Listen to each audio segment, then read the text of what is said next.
6 बजे दूरदर्शन किसान चैनल पर।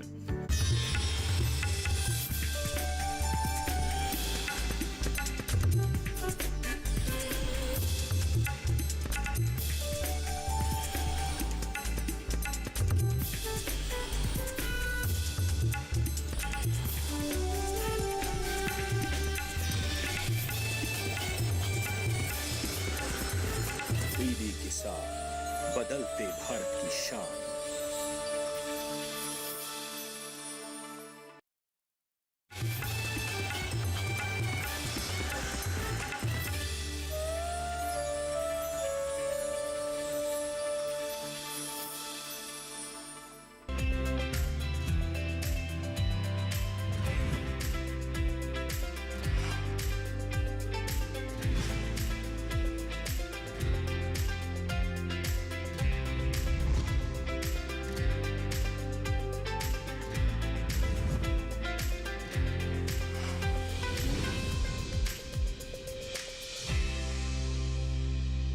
कृषि मात्र हमारी आजीविका का साधन नहीं है, बल्कि जीवन परंपरा है।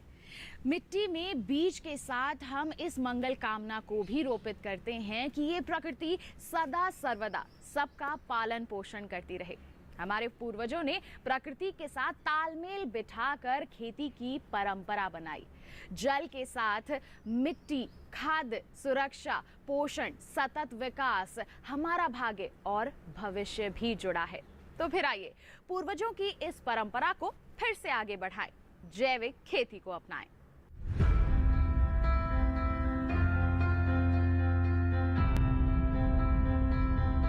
परंपरागत ज्ञान से मिले नव तकनीक विज्ञान, सफल सशक्त किसान हो भरे खेत खलिहान। यही कामना है, यही प्रयास है हमारे कार्यक्रम सफल किसान का। नमस्कार, मैं अदिति शर्मा आप सभी का स्वागत करती हूं कार्यक्रम सफल किसान में। प्रत्यक्ष को किसी भी प्रमाण की आवश्यकता नहीं होती। तो फिर आइए मिलते हैं आज की हमारी सफल महिला किसान चंचल शंडियाल से, जिन्होंने अपने मजबूत इरादे और अपनी कड़ी मेहनत से परंपरा से प्रगति तक का सफर तय किया है और जैविक खेती करने वाली सफल महिला किसान का मुकाम हासिल किया है।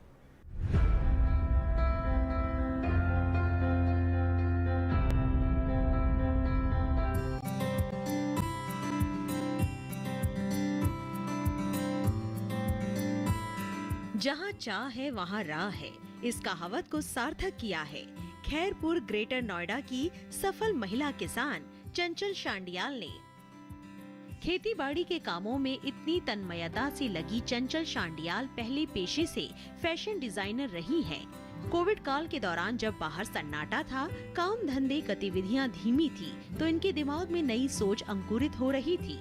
वो एक ऐसी पहल करना चाहती थी जो पर्यावरण, मनुष्य, जीव जंतु सबके लिए हितकर हो, यानी जैविक खेती। फिर एक दृढ़ संकल्प के साथ बढ़ चली परंपरा से प्रगति की राह पर। ऑर्गेनिक फार्मिंग में 2 साल से कर रही हूँ और इससे पहले मैं फैशन डिज़ाइनिंग किया हुआ था। तो मैं स्कूल यूनिफॉर्म का काम करती थी। स्कूल यूनिफॉर्म का काम करते करते अब वो कर ही रहे थे, तो फिर इस बीच में कोरोना आया। अब कोरोना आया तो हमारा स्कूल यूनिफॉर्म का काम ही एक तरह से बंद ही हो गया था, क्योंकि सारे स्कूल बंद हो गए और बच्चों का आना जाना सब ऑनलाइन ही हो गया सब कुछ। फिर ये सोचा कि मतलब अब खाली बैठना पड़ा बहुत टाइम। अब खाली बैठने के लिए फिर अब उसके बाद हम क्या करें, अब वर्किंग है तो हम खाली नहीं बैठ सकते, बैठा ही नहीं जाता। तो फिर मैंने ये देखा कि कोरोना में जैसे कोरोना बढ़ रहा था और लॉकडाउन होता चला गया, और जो कोरोना में जो लोग सरवाइव कर पा रहे थे, तो ये कि जिन लोगों ने बहुत अच्छा खाया है या जिनको नेचुरल मिला है, जो घर का खाना खाते हैं बेसिकली, तो दिमाग में ये आया कि भाई जिनकी इम्यूनिटी बेसिकली ठीक है वही लोग ज़्यादा अच्छे से सरवाइव कर रहे थे कोरोना में। अब कोरोना में फिर ये लगा कि क्यों नहीं मैं एक बार नेचुरल फार्मिंग करना शुरू करूं। अब फार्मिंग जब किया तो ये भी नहीं पता था कि कैसे करना है, कैसे शुरू करना है। तो शुरुआत में फिर मैंने काफ़ी सर्च किया, ये देखा कि चलो वर्मी कंपोस्ट हम बनाते हैं, और वर्मी कंपोस्ट से एक थोड़ा सोर्स ऑफ फंडिंग के लिए बेसिकली पहले तो मैंने शुरू किया था।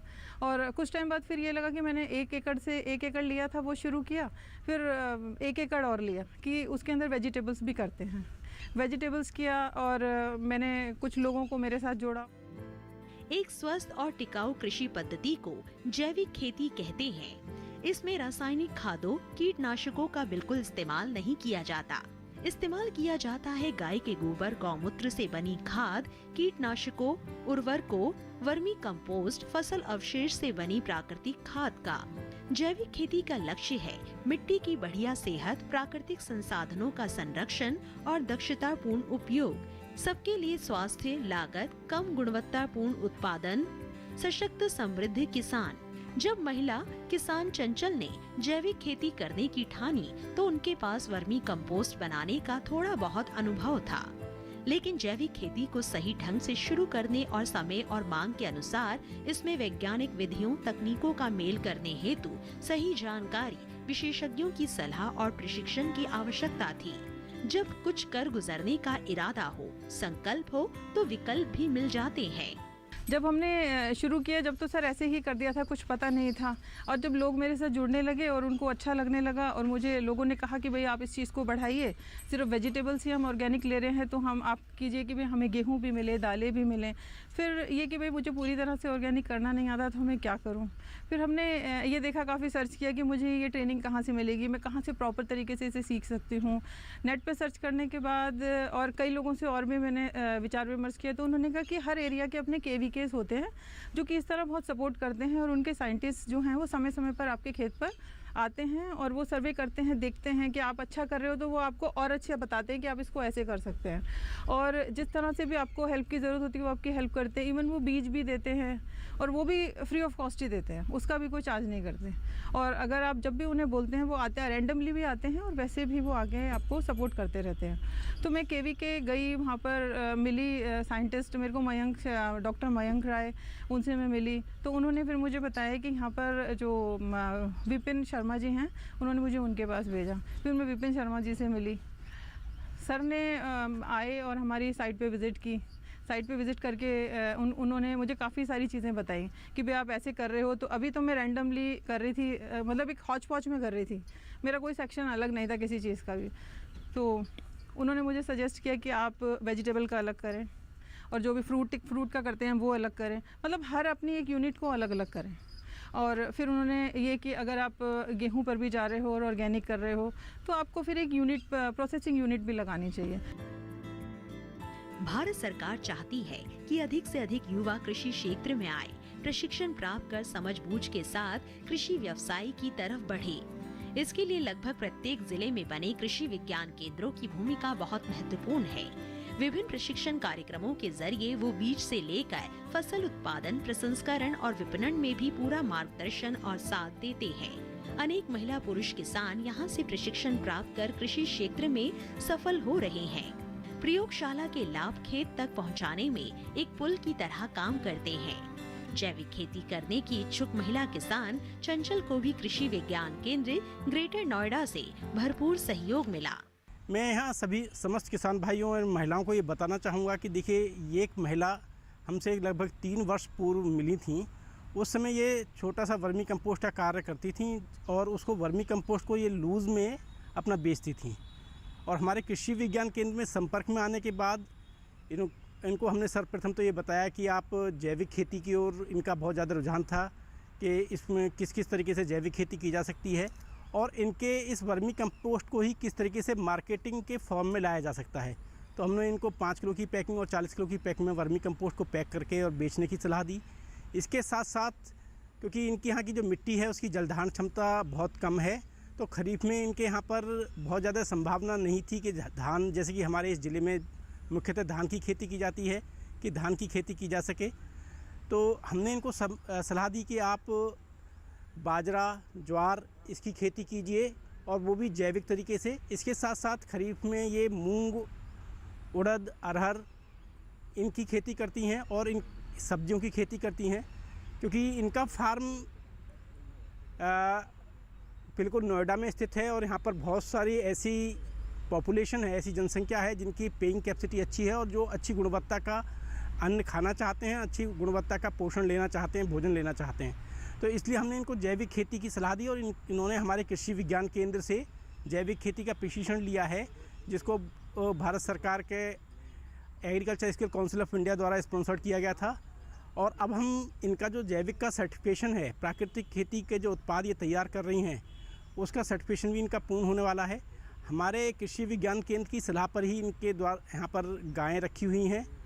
तो मैं इनके साथ साथ जो अन्य किसान भाई हमारे इस कार्यक्रम को देख रहे हैं, मैं उनको ये सजेस्ट करूँगा, ये सलाह दूँगा कि वो भी आगे आएँ और कृषि को एक उद्यम के रूप में लें।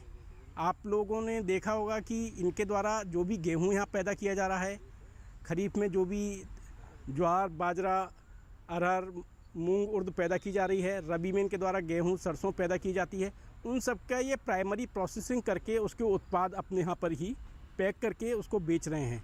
तो देखिए, जब तक जैसे कि हमारे माननीय प्रधानमंत्री जी का एक सपना है कि हमारे किसान भाई की आय दुगनी हो, और दुगनी से भी ज़्यादा तभी संभव है जब किसान अपने क्षेत्र पर उत्पादित उत्पाद को कंज्यूमेबल फॉर्म में नहीं लेके आएगा, उसका जो प्राथमिक प्रसंस्करण है उसको नहीं करके और मार्केट में नहीं उतारेगा, जब तक उसकी आय दुगनी नहीं हो सकती। तो मेरा यहाँ आह्वान रहेगा, उच्च गुणवत्ता का प्राकृतिक अथवा जैविक उत्पाद तैयार करें और साथ में उसका प्राथमिक प्रसंस्करण करें। भारत सरकार की एक यशस्वी योजना और भी आई हुई है, जो गोवर्धन योजना है।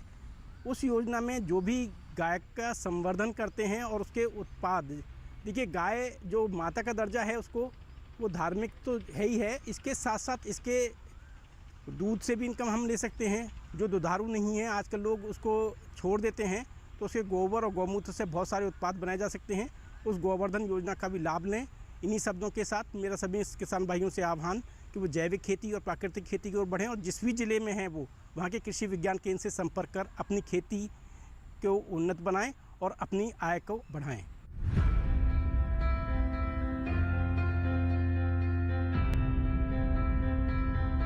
हमारी सफल महिला किसान चंचल शांडियाल ने एक सपना देखा, एक संकल्प लिया जैविक खेती करने का, जिनमें उन्हें साथ मिला कृषि विज्ञान केंद्र का। फिर कैसे उनके सफर को रफ्तार मिलती चली गई, ये आप जरूर जानना चाहेंगे। बताएंगे आपको, लेकिन एक छोटे से ब्रेक के बाद। कहीं मत जाइए, देखते रहिए कार्यक्रम सफल किसान और बने रहिए दूरदर्शन किसान पर।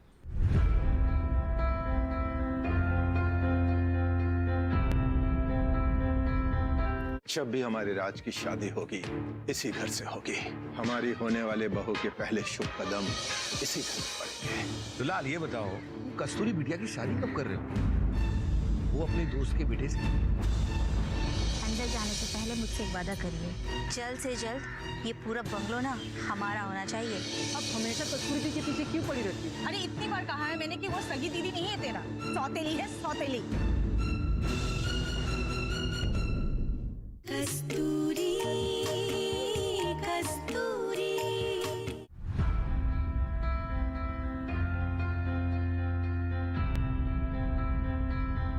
ब्रेक के बाद दूरदर्शन किसान के कार्यक्रम सफल किसान में आप सभी का फिर से स्वागत है। मुझे पता है कि आप जानना चाहते हैं कि चंचल शांडियाल ने जैविक सफल महिला किसान बनने के सफर को कैसे तय किया, कैसे उनके इस सफर को रफ्तार मिली, कैसे कम लागत में उन्होंने बढ़िया उत्पादन हासिल किया और अपनी आमदनी को भी बढ़ाया। कौन सा मूल मंत्र था जो कि आधार बना जैविक खेती में सफलता हासिल करने के लिए। आइए इन तमाम बातों की जानकारी आपको देते हैं। मौसम की सब्जियां, घिया, तोरी, सीताफल, करेला, भिंडी, लाल व हरी दोनों मिर्च आदि सब्जियों की जैविक खेती की जा रही है। 1 एकड़ से आरंभ की गई जैविक खेती चंचल शांडियाल की मेहनत से 2 से 4 और 4 से 10 एकड़ में फैल गई। अब केवल सब्जियां नहीं, फल, अनाज, मोटे अनाज के लिए अलग अलग यूनिट का विस्तार हुआ। एक से एक जुड़ते गए और कारवां बनता गया। महिला किसान स्वयं तो आत्मनिर्भर बनी है, साथ ही अनेक लोगों को भी रोजगार मिला है। इस वाले पोर्शन में हमारा सारा वेजिटेबल का है और यहाँ पर कुछ हमारे फ्रूट ट्रीज भी हैं, जिसमें कि हमारे अमरूद हैं, केला है, चीकू है और अंजीर है। और वेजिटेबल्स में सीज़न की सारी सब्जियां हैं, जैसे घिया है, तोरी है, खीरा, करेला, ग्वार, भिंडी हमने 2 तरह की लगाई हुई हैं, लाल भिंडी भी है और ग्रीन भिंडी तो नॉर्मल होती है सब जगह, और मिर्ची है, धनिया है, ये सब हमारा इधर वेजिटेबल्स में है। ये सारा हमारा वेजिटेबल का पैच है। इसमें हमारा वेजिटेबल है और फ्रूट्स है, जिसको कि हम पूरी तरह से ऑर्गेनिक तरीके से हम लोग करते हैं। उसमें सिर्फ वर्मी कंपोस्ट, और वर्मी कंपोस्ट में हमारा देसी गाय के, हमारी गाय के गोबर का बनवाते हैं हम और उसी को हम डालते हैं। और जो है गोकृपा अमृतम डालते हैं, जीवा अमृत डालते हैं, और समय समय पे स्प्रे भी यही हम गोबर और गौमूत्र और ये सब छाछ मिला के और ये करते रहते हैं।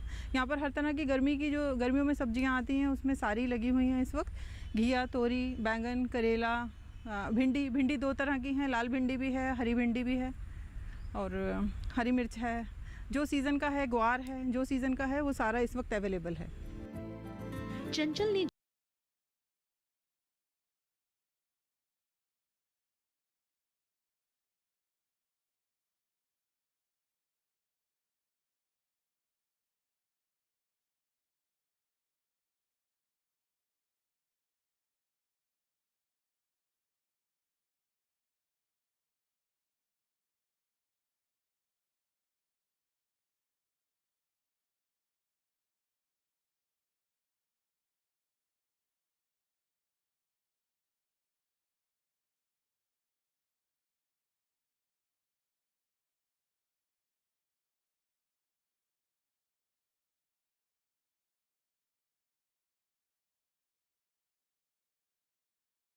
बढ़िया आमदनी होती है ना दोहरा लाभ। फिर ये भी है कि अगर आप ऑर्गेनिक फार्मिंग करते हैं तो वो बिना गाय के जो है वो पॉसिबल नहीं है। तो मुझे गायों के बारे में भी कुछ नहीं पता था क्योंकि हमारा बैकग्राउंड खेती का बिल्कुल भी नहीं है। फिर मैं एक गाय लेकर आई और मैंने पूछा सर से, तो सर ने कहा कि नहीं, आप शुरुआत में जो भी कर रहे हो ना बहुत इकट्ठा ज़्यादा से मत करो। अगर आपको कुछ चीज़ नहीं आती है तो आप एक एक से करो, पहले उसको सीखो और उसके बाद फिर धीरे धीरे बढ़ाइए और फिर आप अपने आप बढ़ाने लगेंगे। मैं तो सिर्फ आपको रास्ता दिखा रहा हूँ, उस रास्ते पे भागना आपको अपने आप ही है। तो फिर मैं एक ही गाय लाई, जैसा भी मुझे बताया गया था उस तरीके से एक गाय लाई और फिर मुझे गायों के बारे में पता चला। तो आज धीरे धीरे मेरे पास 5 कैटल्स हैं, 2 दूध वाली गाय हैं और 3 जो हैं मेरे पास जो हैं हीफर्स हैं। अब गाय जब मेरे पास आई तो मैंने ये देखा कि खेती करना इतना इजी हो गया है। जो लैंड मैं मेरे ख्याल से अगर जैसे साइंटिस्ट हैं विपिन शर्मा सर हैं उनसे मिली, उन्होंने बताया, अगर मैं उनसे ना मिली होती तो मुझे तो ऐसा लग रहा है कि 4-5 साल भी मैं अगर खेती करती रहती तो अपनी लैंड को इतनी जल्दी फर्टाइल नहीं कर पाती।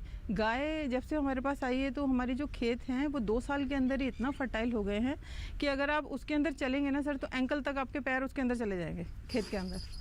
और गाय का गौमूत्र से हम जीवा अमृत बनाते हैं। जीवा अमृत जब भी हम सिंचाई करते हैं तो हर बार हम उसके साथ वो चलाते हैं।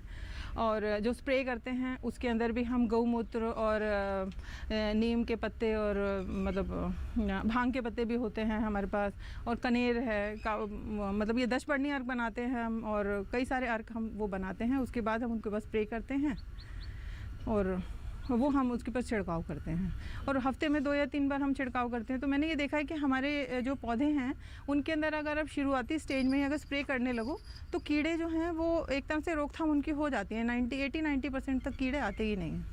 गाय आने का उसके अलावा हमको एक फ़ायदा ये भी हुआ कि हमको तो दूध और घी और दूध, घी, पनीर, मट्ठा ये सब मिल ही रहा है और लोगों को भी हम दे रहे हैं, तो हमारे पास एक सोर्स ऑफ अर्निंग भी आई। और जो गिर गाय है इसके दूध में 24 कैरेट गोल्ड के ट्रेसेस जो हैं साइंटिफिकली प्रूव्ड हैं। ये गूगल भी हमें बताता है कि उसके यूरिन में और मिल्क में 24 कैरेट गोल्ड के ट्रेसेस साइंटिफिकली प्रूव्ड हैं। तो गिर गाय का दूध जो है हमारा 130 रुपये लीटर जाता है। मट्ठे बटर मिल्क को हम लोग 40 रुपीज़ केजी देते हैं और जो घी है उसको हम 2500 रुपीज़ केजी देते हैं और लोग बहुत अच्छे से लेते हैं। फ़िलहाल तो मेरे पास सिचुएशन ये आ गई है कि कई लोग कह रहे हैं हमें दे दो और मेरे पास देने के लिए है नहीं।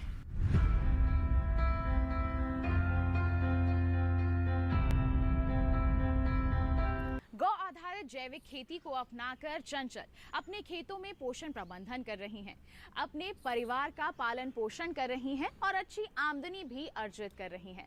हम सभी जानते हैं कि कृषि के क्षेत्र में अपार संभावनाएं होती हैं, बस जरूरत होती है इनके बारे में ज्ञान अर्जित करने की। इसके लिए चंचल ने भी बहुत सारी कोशिशें की, बाजार को जानने के लिए प्रयत्न किए। इनके बारे में बताएंगे आपको, लेकिन एक छोटे से ब्रेक के बाद। कहीं मत जाइए, देखते रहिए कार्यक्रम सफल किसान और बने रहिए दूरदर्शन किसान पर।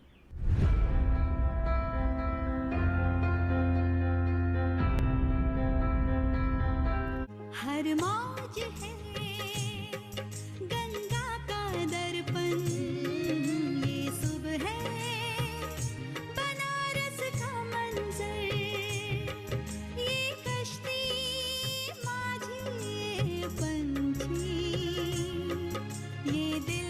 धरती अंबर, माहौल ये हर दिल वाले को दिखलाता है एक सपना, माहौल ये हर दिल वाले को दिखलाता है एक सपना, कोई तो होगा अपना, रामा हो रामा कोई तो होगा अपना।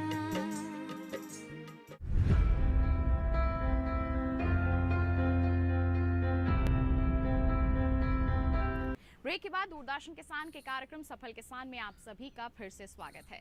सफल किसान वो होता है जो बाजार और उपभोक्ताओं की मांग को ध्यान में रखे और अपनी मेहनत को जरा भी बेकार ना होने दे। कैसे चंचल ने इसे सार्थक किया, आइए आपको दिखाते हैं। दानी दानी का उपयोग हो, किसानों को उनकी मेहनत का पूरा फल मिले और उपभोक्ताओं को सदैव सुरक्षित खाद्य उत्पाद, इसके लिए प्रसंस्करण अत्यंत फायदेमंद है।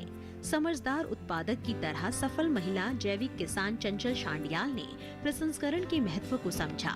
एक प्रोसेसिंग यूनिट लगाई, यहाँ पर जैविक अनाज दालों का प्रसंस्करण किया जाता है, सरसों का तेल निकाला जाता है। ये उत्पाद हाथों हाथ बिक जाते हैं। मांग लगातार बनी रहती है। अभी तो विस्तार की बड़ी गुंजाइश है। इसके पीछे बड़ा कारण है अच्छी सेहत के लिए जैविक उत्पादों की गुणवत्ता। ये कहना सही होगा कि जैविक फल, सब्जी, खाद्यान्न उत्पादक उपभोक्ता दोनों के लिए वरदान है। 10 एकड़ में ये है कि अभी तक तो जो हम 4 एकड़ में जो डिवाइड किया था तो वो हमको इस तरह का मिलता है कि किसी ने हमको पूछा कि भाई हमको आपका जो गेहूं है वो इतना अच्छा लगा कि 3-4 महीने से हम रेगुलर ले रहे हैं, तो हमको जो गैस्ट्रिक की प्रॉब्लम है वो धीरे धीरे ऐसा लगता है कि हमें, कई लोगों का तो ये भी कहना है कि हम सुबह सुबह उठते ही एक ना एसिलों की गोली लेते थे सुबह सुबह, और वो जब से हमारे ये गेहूं, दाल और ये ऑयल वगैरह लेने लगे कि धीरे धीरे हमको गैस्ट्रिक प्रॉब्लम कम हो रही है। अब वो उन्होंने कई लोगों को और भी बताया, तो बड़ी बड़ी फैमिलीज़ हमसे 4 या 5 क्विंटल के करीब वो इकट्ठा ही जो लोग लेके रख लेते हैं गेहूँ, तो उनको देने के लिए हमारे पास गेहूँ नहीं होता इकट्ठा।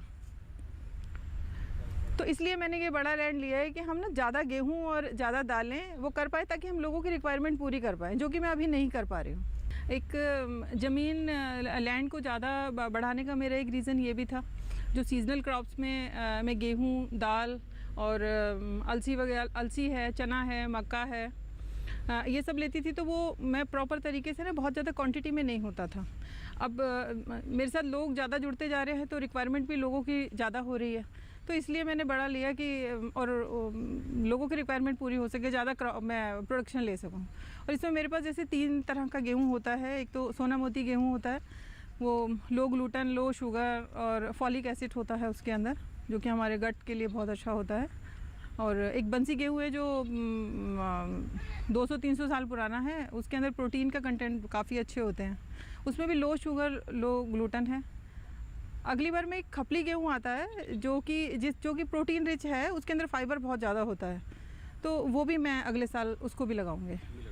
जब ऑर्गेनिक ही कर रहे हैं हम सारा कुछ और गेहूँ कर रहे हैं, तो फिर छोटी सी एक प्रोसेसिंग यूनिट भी हमने लगाई कि ताकि कोल्ड प्रेस यूनिट की, उसके अंदर जो गेहूँ से आटा जब बनता है तो वो जो उसके न्यूट्रिशंस हैं वो सारे गेहूँ ख़राब ना हो, पूरे न्यूट्रिशन के साथ लोगों को आटा मिले। और उसी में फिर हम दलिया भी बनाते हैं और दालों को भी उसी के अंदर दलते हैं, सब कुछ मतलब उस एक मशीन से हमारा वो सारे काम हो जाते हैं। ये हमारी छोटी सी प्रोसेसिंग यूनिट है और ये हमारी कोल्ड प्रेस चक्की है। चक्की के अंदर इस चक्की के अंदर आटा पीसने की खासियत ये है कि इसके अंदर एक तो 8 से 10 घंटे भी ये चक्की चलेगी तो इसके अंदर का जो आटा है वो गरम नहीं होता है, वो ठंडा ही रहता है, जिससे कि ये कि उसके न्यूट्रिशंस जो हैं वो लॉस कम होते हैं।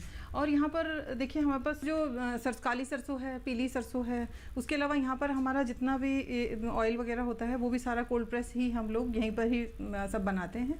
और यहाँ आटा है, दाल है, काला चना है जो कि MP का है, मशहूर है, काली मूंग की दाल है, पीली मूंग की दाल है, हरे रंग की उड़द हम लोगों के पास होती है, और जो एक अपने आप ही एक स्पेशलिटी लिए हुए होती है उनका, वो सब हमारे यहाँ ही सब कुछ प्रोड्यूस होता है और यहीं पर ही हमारा प्रोसेसिंग होता है। और प्रोसेसिंग भी हमारा ऐसा नहीं है कि हम मशीनों से करते हैं, मैनुअली करते हैं, हाथ की चक्की से, जैसे परंपरागत तरीके से पहले किया करते थे, उसी तरह से हम लोग सारा कुछ करते हैं। और हमारा इस चीज़ को लेकर हमारा मोटिव ये है कि हम जो है अर्बन एरिया में बैठे हैं, तो अर्बन एरिया के लोगों को सिर्फ यही रहता है कि ऑर्गेनिक पर ऑर्गेनिक मिलेगा कहाँ से। तो ऑर्गेनिक उन तक अच्छी तरह से और सही रेट्स पे उन लोगों को मिल जाए, इसीलिए हम लोगों ने यहाँ पर ये सब चीज़ें हम शुरू करी हैं। मैं पहले फैशन डिज़ाइनिंग जब करती थी, उसके बाद फिर मैं ऑर्गेनिक फार्मिंग करने के लिए आई, तो उन दोनों में मैंने कंपेयर करके ये देखा कि पहले तो था जो मैं सिर्फ बिज़नेस कर रही थी, एक मेरी सोच में ये था कि मुझे अर्न करना है, मुझे कमाना है, और अब जो मैं कर रही हूँ इसमें अर्निंग भी है और इसके अंदर एक जॉब सेटिस्फेक्शन भी है।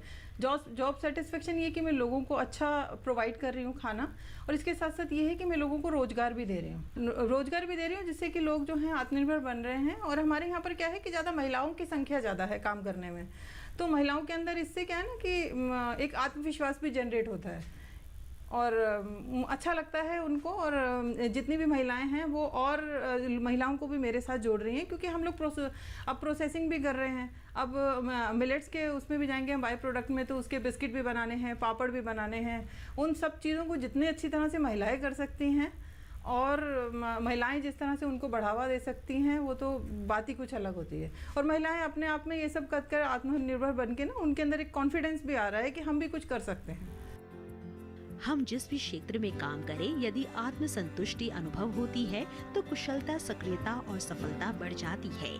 जागरूक प्रगतिशील महिला किसान चंचल शांडियाल जानती है कि वर्ष 2023 को अंतर्राष्ट्रीय श्री अन्न वर्ष के रूप में मनाया जा रहा है। कम उपजाऊ मिट्टी, सिंचित असिंचित दोनों क्षेत्रों में उगने वाले, जलवायु परिवर्तन, बढ़ते तापमान का सामना करने में सक्षम, खाद्य सुरक्षा और पोषण देने में समर्थ श्री अन्न यानी मोटे अनाजों की मांग निरंतर बढ़ रही है। इस मांग की आपूर्ति में जैविक विधि से मोटे अनाजों की खेती कर चंचल शांडियाल भी हाथ बटाना चाहती हैं। बुआई शुरू हो गई है। ज्वार, जौ, जई, रागी, कोदू, कुटकी आदि। सही में मोटे अनाज सफलता का सबक भी देते हैं कि हालातों से नहीं हारना, आगे बढ़ते जाना। प्रधानमंत्री हमारे मोदी जी का ये है कि उन्होंने 2023 को मिलेट्स ऑफ द ईयर घोषित किया है, तो इस बार फिर मैं मिलेट्स भी लगाऊंगी और उसके बाई प्रोडक्ट पर भी जाऊंगी। और इसी साल से अभी से ही वो सोइंग करनी है, मतलब आज सोइंग हो जाएगी हमारी, आज या कल में हमारी सोइंग हो जाएगी वो।